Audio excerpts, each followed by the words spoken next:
Hey, hopefully everybody's doing good out there. My name is Emmanuel Armstrong III, and I was just overjoyed when Coach O asked me to share a few words about being a father, being an upstanding man, and overall a contributor to my community.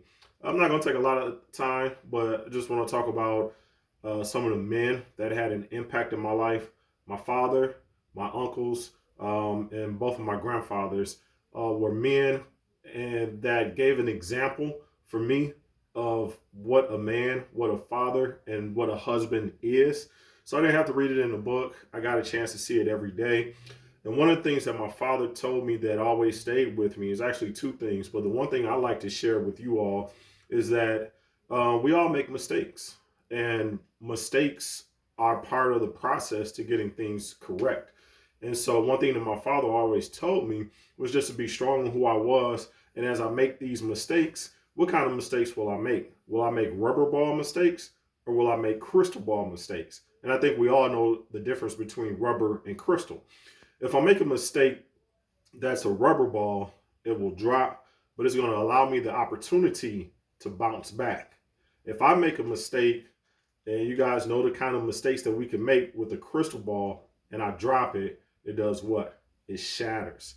And not to say that I can't rebound from that, but I'm going to spend a lot more time putting the pieces to a broken crystal ball versus a bounce back from a rubber ball.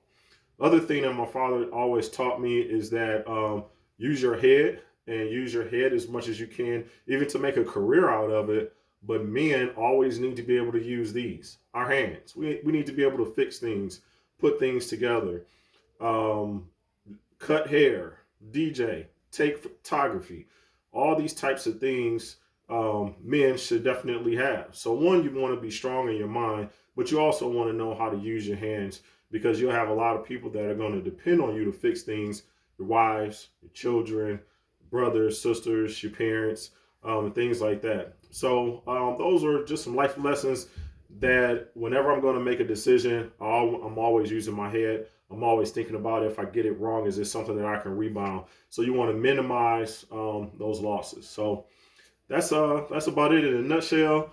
To Coach O, man, really appreciate and love everything that you've been doing over the past decade that I've known you. Really see the impact that you're having in the lives of children, the impact that you've had in my children's lives from participating in the Boys and Girls Club. So much love, much respect to you. Call me anytime you need me, brother. Peace.